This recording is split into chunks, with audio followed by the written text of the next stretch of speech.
नमस्कार दोस्तों, मैं राहुल स्वागत करता हूं अपने YouTube चैनल सतरंगी पर। तो आइए शुरू करते हैं आज़ादी से लेकर अब तक की इस सीरीज को।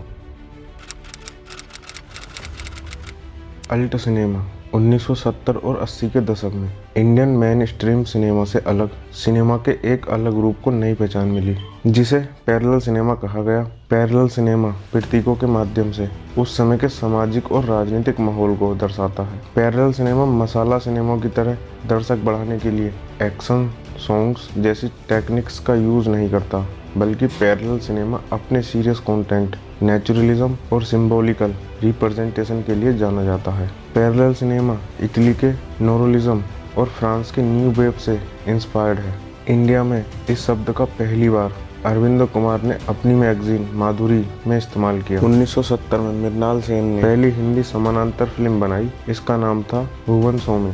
इस फिल्म को लोगों ने खूब पसंद किया। इसके बाद दस्तक, सारा आकाश, अनुभव, 27 डाउन जैसी फिल्मों ने लोगों का ध्यान खींचा। इसके बाद श्याम बेनेगल की फिल्म अंकुर सबसे ज्यादा हिट रही। इसके बाद मंडी, बाजार, जुनून जैसी कई फिल्में आई। दूसरी तरफ साउथ इंडियन फिल्मों में भी अदुर गोपाल कृष्णन की फिल्म श्यामबरम ने साउथ इंडियन फिल्मों में भी पैरेलल सिनेमा की शुरुआत की। First world cup win, Bharat की पहली वर्ल्ड कप जीत। क्रिकेट भारतीय लोगों के दिलों में बसता है। क्रिकेट भी भारत के बिना अधूरा है। भारत के गांव की गली गली तक क्रिकेट की पहुंच है। भारत अभी तक 2 वनडे वर्ल्ड कप टाइटल अपने नाम कर चुका है। भारत ने पहला वर्ल्ड कप 1983 में 2 बार की चैंपियन वेस्ट इंडीज को हराकर जीता था। दूसरा टाइटल भारत ने 2011 में श्रीलंका को हराकर अपने नाम किया। आइए जानते हैं भारत के पहले वर्ल्ड कप जीत की कहानी। 1975 और 1989 में वेस्ट इंडीज के सामने कोई टिक नहीं पाया था। वेस्ट इंडीज ने लगातार 2 बार वर्ल्ड कप जीता। शुरू के 3 वर्ल्ड कप को प्रोडिनेंटल कप कहा जाता था, क्योंकि इसे प्रोडिनेंटल PLC कंपनी ने स्पॉन्सर्ड किया था। 1983 में इंडिया की टीम ने ग्रुप बी में वेस्ट इंडीज, ऑस्ट्रेलिया और जिम्बाब्वे से 2-2 मैच खेले। इंडिया ने इन 6 मैच में 4 मैच जीतकर नॉकआउट के लिए क्वालिफाई किया और सेमीफाइनल में इंग्लैंड उन्हीं के घर में 6 विकेट से हराकर फाइनल में पहुंची। फाइनल में वेस्ट इंडीज के सामने पहले खेलते हुए भारतीय टीम 183 के छोटे से स्कोर पर ढेर हो गई, लेकिन भारत ने इन कठिन पलों में अमरनाथ ने 7 ओवर में 12 रन देकर 3 बड़े विकेट झटक लिए और वेस्ट इंडीज को 140 रन पर ढेर करके 43 रन से लॉर्ड्स के मैदान में एक ऐतिहासिक जीत हासिल की। Maruti 800 a family car. 1983 में मारुति 800 ने भारत की धरती पर कदम रखा और देखते ही देखते यह कार भारतीय मिडिल क्लास की पहली पसंद बन गई। मारुति 800 ने मिडिल क्लास के कार के सपने को उस समय 47,500 रुपये में पूरा कर दिखाया। इस कार का इंजन 800 सीसी का था, इसलिए इसके नाम में 800 जोड़ा गया और मारुति 800 भारत ऑटोमोबाइल सेक्टर के लिए एक आइकॉनिक कार बन गई। मारुति को भारत लाने में संजय गांधी का बड़ा योगदान था। संजय गांधी ने इंग्लैंड की रोल्स रॉयल कंपनी में 3 साल तक अप्रेंटिस की थी। इसके बाद उन्होंने भारत आकर भारत के लोगों के लिए फैमिली कार बनाने की सोची और 1971 में भारत में मारुति उद्योग लिमिटेड बनाया गया। संजय गांधी कंपनी के MD बने, लेकिन 1980 में संजय गांधी की मृत्यु हो गई। इसके बाद इसे जापान की कंपनी सुजुकी का साथ मिला। 3 साल की कड़ी मेहनत के बाद संजय गांधी का ड्रीम प्रोजेक्ट पूरा हुआ। 14 दिसंबर 1983 को इस कार को लॉन्च किया गया। Southern star power. South India की राजनीति में साउथ इंडियन एक्टर का अपना एक अलग स्थान है। आज के समय में कमल हसन, रजनीकांत, उदयनिधि स्टालिन, विजयकांत, गौतमी जैसे कई नाम हैं। साउथ इंडिया में एक्टर का लोगों पर बड़ा इन्फ्लुएंस होता है, जिसका फ़ायदा उन्हें अपने पॉलिटिकल करियर में मिलता है। लेकिन सिनेमा से पॉलिटिक्स में आने का ट्रेंड कहाँ से शुरू हुआ, आइए जानते हैं। सिनेमा से पॉलिटिक्स में आने वालों में 2 बड़े नाम थे। NTR यानी नंदमुरी तारक रामाराव और दूसरे MGR यानी मार्थुर गोपाल रामचंद्रन। NTR की माना देशम फिल्म से अपना करियर शुरू किया और फिल्मों में पौराणिक किरदार निभाए। NTR लोगों के बीच बहुत पसंद किए जाते थे। 1982 में NTR पॉलिटिक्स में आए और अपनी नई party TDP Telugu Desam party बनाई।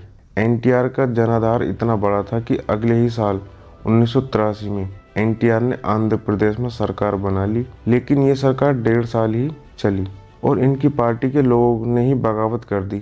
1984 में कांग्रेस ने इंदिरा गांधी की संपत्ति से बड़ा जनाधार हासिल किया, लेकिन कांग्रेस आंध्र प्रदेश को जीतने में कांग्रेस फिर भी नाकाम रही। एनटीआर ने डिजिटल लिटरेसी, गरीबों के लिए 2 रुपये किलो चावल, मिड डे मील जैसे कई बड़े काम किए। दूसरा बड़ा नाम है एमजीआर। एमजीआर ने पहले कांग्रेस से एंट्री शुरू की, इसके बाद इन्होंने आनंदराय से प्रभावित होकर डीएमके ज्वाइन कर ली। 1967 में एमजीआर चुनकर आए। आनंदराय की मृत्यु के बाद डीएमके में एमजीआर को अलग थलग कर दिया गया। इसके बाद अपनी पार्टी बनाई और 1977 में 234 में से 144 सीट जीतकर सीएम बने और इस तरह एक ट्रेंड शुरू हुआ। Operation blue star. Operation blue star भारतीय सेना के द्वारा 1984 में चलाया गया एक ऑपरेशन था। यह एक ऐसा ऑपरेशन था जिसने पंजाब और इंदिरा गांधी दोनों के इतिहास को बदल कर रख दिया। ऑपरेशन ब्लू स्टार में भारतीय सेना ने खालिस्तान की मांग करने वाले आतंकी, जो सिखों के पवित्र स्थल हरमिंदर साहिब, जिसे हम गोल्डन टेम्पल भी कहते हैं, उसमें छुपे थे, उनसे भारतीय सेना ने लड़ाई की। ये लोग भारत के ही निवासी थे। वे अलग देश बनाना चाहते थे, लेकिन ऐसी नौबत कैसे आई? क्यों सरकार को पंजाब के अमृतसर शहर में टैंक तक उतारने पड़े? आइए जानते हैं। 1947 के बाद भारत का पार्टीशन हो जाने के बाद पंजाब प्रांत का बड़ा हिस्सा पाकिस्तान के पास चला गया। पार्टीशन के समय दंगों की सिखों ने भी भारी कीमत चुकाई। इसके बाद भारत में भाषा के आधार पर राज्यों का निर्माण हुआ। पंजाबी भाषा के लोगों ने भी पंजाबी भाषा के आधार पर एक ऐसे राज्य की मांग की जहां पंजाबी लोगों की मेजॉरिटी हो। इस मांग को 1966 में भारत पाक युद्ध के बाद मान लिया गया। पंजाब और हरियाणा 2 राज्य बने और चंडीगढ़ को इसकी राजधानी बनाया गया। 1973 में अकाली दल के नेताओं ने आनंदपुर साहिब में मीटिंग की और एक रिजोल्यूशन में सेंट्रल गवर्नमेंट के सामने 7 मांगे रखी। चंडीगढ़ को पूरी तरह पंजाब को दिया जाए, हरियाणा के पंजाबी भाषी इलाकों को पंजाब में शामिल किया जाए, सेंट्रल गवर्नमेंट राज्यों को ज़्यादा ऑटोनॉमी दे, ऑल इंडिया गुरुद्वारा कमेटी बने। इंदिरा गांधी ने इसे अलगाववादी रिजोल्यूशन बताया। आपातकाल के समय इस रिजोल्यूशन को भुला दिया गया। 1977 में पंजाब के विधानसभा चुनाव और भारत के लोकसभा चुनाव दोनों में ही कांग्रेस की बुरी हार हुई। इसके बाद कांग्रेस ने अकाली दल के बड़े जनाधार से सेंध लगाने के लिए जनरल सिंह भिंडरावाला का सहारा लिया। भिंडरावाला एक धर्मगुरु था जिसे भिंडरावाला के समर्थक संत कहते थे। भिंडरावाला ने निरंकारी सिखों का विरोध शुरू कर दिया। 1980 के चुनाव में कांग्रेस फिर सत्ता में लौटी। इसी साल निरंकारी सिखों के लीडर बाबा गुरुबचन सिंह की हत्या हो गई। 1981 की जनगणना में हिंदू लोगों द्वारा मातृभाषा हिंदी बताने से माहौल और गरमाने लगा। 1982 में भिंडरावाला और अकाली दल ने मिलकर धर्म युद्ध मोर्चा शुरू किया और एक बार फिर आनंदपुर साहिब रिजोल्यूशन की मांग की आवाज़ उठी। आंदोलनकारियों की पंजाब सरकार से झड़प में कई लोगों की जान चली गई और अप्रैल 1983 में डीआईजी एएस अतवल की गोल्डन टेम्पल की सीढ़ियों पर हत्या कर दी गई। अक्टूबर 1983 पैसेंजर बस में 6 हिंदुओं की हत्या कर दी गई। इन सभी घटनाओं ने पंजाब का माहौल पूरी तरह बिगाड़ दिया था। भिंडरावाला के समर्थक हरमिंदर साहिब में हथियार इकट्ठा करते थे। पंजाब का लॉ एंड ऑर्डर पूरी तरह से ख़त्म हो चुका था। इस सब को देखते हुए केंद्र सरकार ने पंजाब पर प्रेसिडेंट रूल लगा दिया। इंदिरा गांधी की सरकार ने भिंडरावाला से बातचीत कर स्थिति को काबू में करने की कोशिश की, लेकिन भिंडरावाला ने कोई बात नहीं मानी और खालिस्तान की मांग की। हालात बहुत नाजुक हो चुके थे। सरकार ने सिचुएशन कंट्रोल करने के लिए अमृतसर में सेना उतार दी। 1 जून से 8 जून तक 1984 में भिंडरावाला और उसके समर्थकों को अकाल तख्त से फ्लश आउट करने के लिए सेना ने ऑपरेशन ब्लू स्टार शुरू किया। इस ऑपरेशन को मेजर कुलदीप बरार ने लीड किया। ऑपरेशन में 83 जवान शहीद हुए, 500 आतंकी मारे गए। भिंडरावाला भी यहीं मारा गया। Bhopal gas tragedy. 3 दिसंबर 1984 की रात भारत ही नहीं पूरी दुनिया के इतिहास में एक काली रात है। 3 दिसंबर की रात मध्य प्रदेश की राजधानी भोपाल में कीटनाशक बनाने वाले कारखाने से रात में गैस लीक होने की वजह से 16,000 से ज़्यादा लोग रात को सोकर सुबह को उठ ही नहीं पाए। इसका डर आज भी लोगों में है। आइए जानते हैं ये कहानी।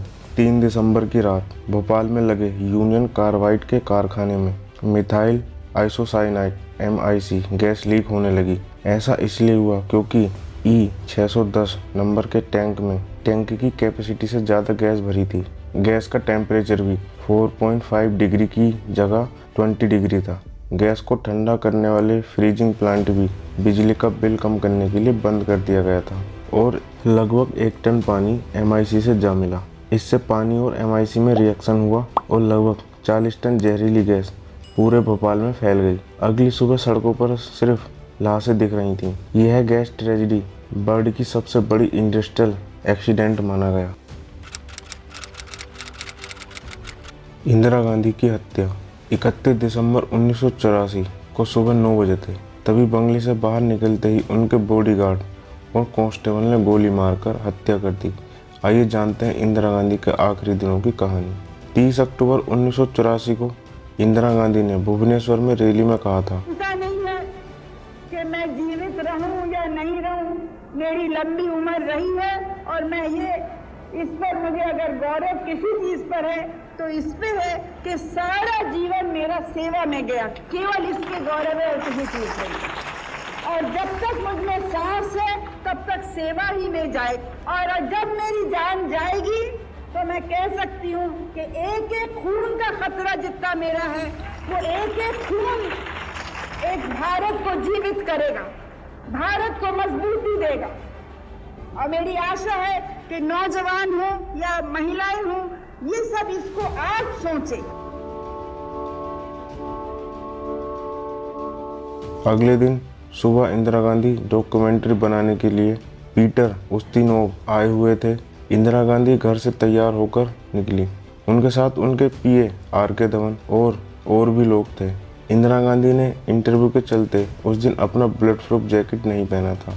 बंगले से निकलते ही उनके सब इंस्पेक्टर बेअंत सिंह और कांस्टेबल सतवंत सिंह मिले। इंदिरा गांधी गेट पर पहुंची। बेअंत ने गेट पर ही .38 बोर की सरकारी रिवॉल्वर इंदिरा गांधी पर तान दी और फायर कर दी। गोली इंदिरा गांधी के पेट में लगी। सतवंत ये देखकर घबरा गया। तभी बेअंत ने कहा, गोली मारो, और सतवंत ने इसके बाद 25 गोलियां इंदिरा गांधी को मार डाली। इंदिरा को एम्बेसडर कार से ही एम्स ले जाया गया। खून बहुत बह चुका था। 88 बोतलें खून चढ़ाने के बाद भी उन्हें नहीं बचाया जा सका। दोपहर 2:23 पर औपचारिक रूप से इंदिरा गांधी जी की मृत्यु की पुष्टि हुई। वीडियो अच्छी लगी हो तो वीडियो को लाइक करें और ऐसी ही वीडियो के लिए चैनल को सब्सक्राइब करें।